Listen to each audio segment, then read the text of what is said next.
Another application for calculus is to find hydrostatic force. Hydrostatic force is the pressure exerted by a fluid at a given point.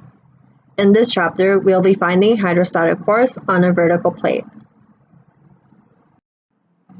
So to find hydrostatic force, you just need to follow these 5 simple steps.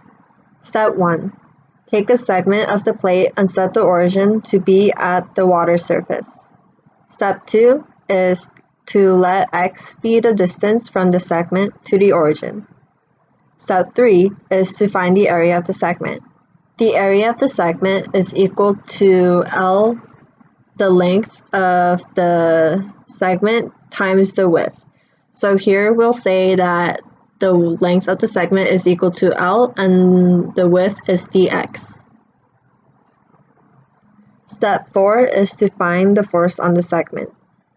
The force on the segment is equal to the density times gravity times the distance of the segment to the surface of the water times the area of the segment. And finally, step 5 is to find the limits of integration and to integrate. So let's use the 5 steps in this example. Find the hydrostatic force on an isosceles right triangle plate with its vertex 1 meter below the surface of the water. The triangle has 2 sides of 2 meters. And it is given that the density times gravity is equal to 1 unit.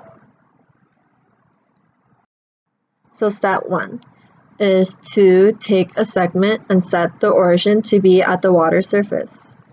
So the origin is set here, and we've taken the segment here, and the width is dx.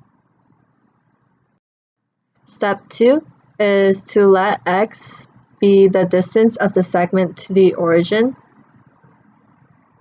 And step 3 is to find the area of the segment.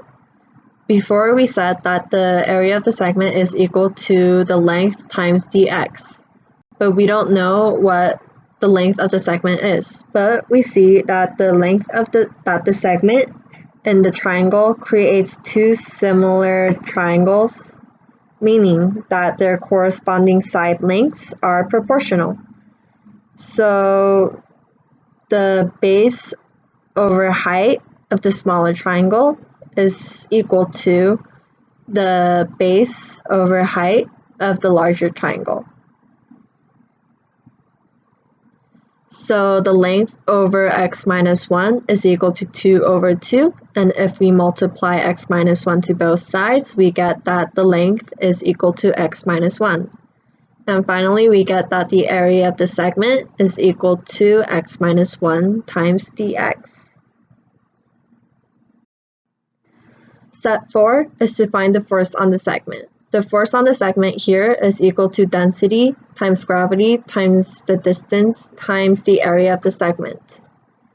But this part of the equation, x times the area, only shows us the volume of the water that is on top of the segment.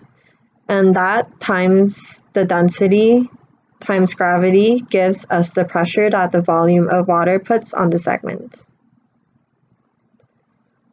But this force only gives us the force on one section of the plate, so we use integration to find the total hydrostatic force that is put on all sections of the plate.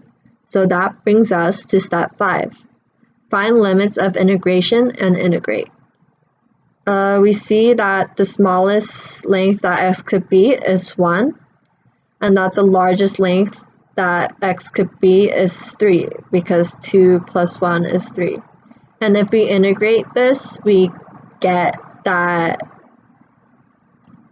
the total hydrostatic force on this plate is equal to 14 over 3 newtons.